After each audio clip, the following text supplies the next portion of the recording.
I'm 33, pretty average guy, 9 to 5 job, quiet life, nothing flashy. Been married 5 years. Thought I had a solid thing going until a random night changed everything. Wife was hosting her girls' night, wine, gossip, the usual.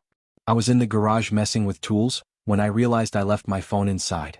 As I walked in quietly, I overheard her say, clear as day, "He's just a placeholder until someone better comes along." Silence. Then laughter. Her friends giggled like it was the most normal thing in the world.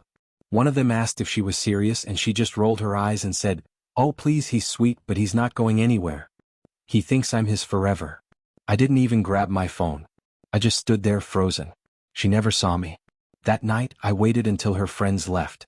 I asked her, real casual, "Where do you see us in 5 years?" She scoffed, didn't even look up from her phone. Said, "Don't worry your simple little head about that." Simple little head. That phrase bounced around in my brain for days. So I made a plan. Over the next month, I acted like everything was normal. Same routine. Same morning coffee together. Same small talk.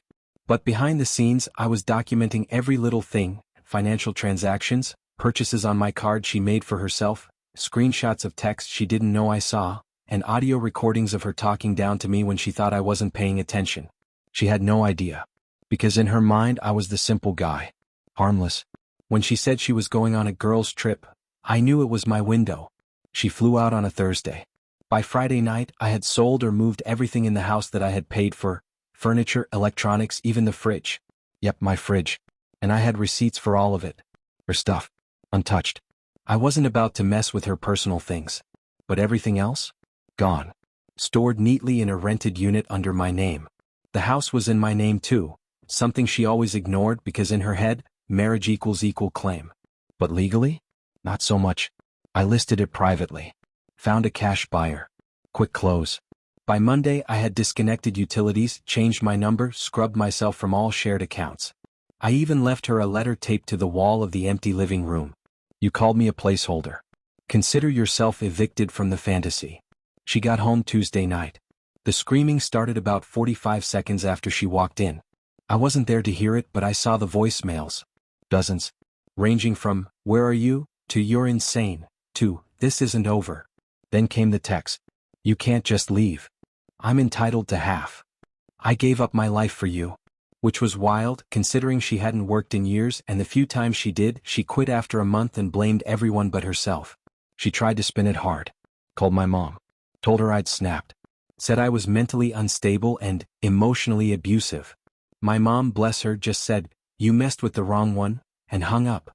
Then she lawyered up and tried demanding half. My lawyer responded with a full portfolio.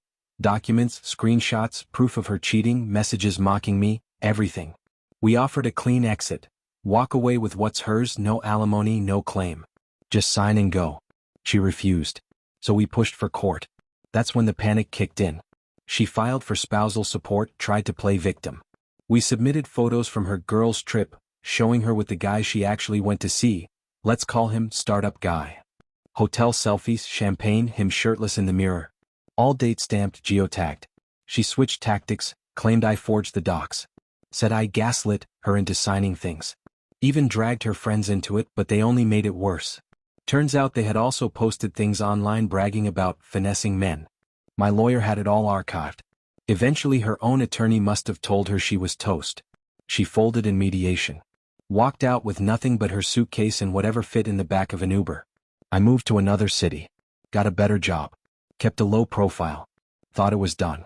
But entitled people don't go quietly.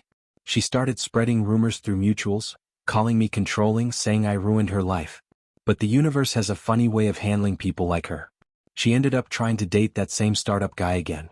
Problem was, his business had tanked. He was broke, couch surfing. Then she applied for a job at the same company I now worked at. Used her maiden name, didn't realize I'd see it. My team handled HR onboarding.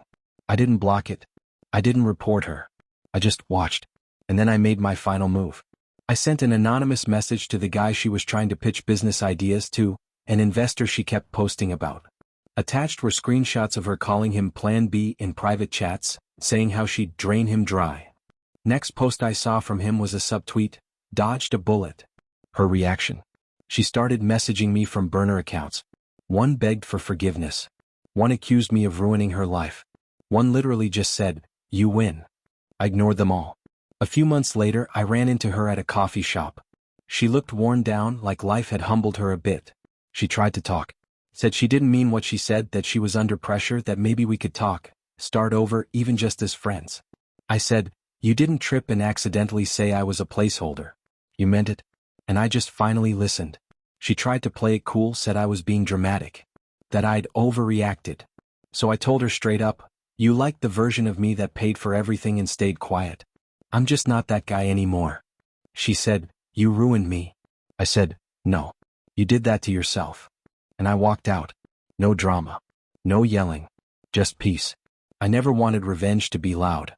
I just wanted it to be real.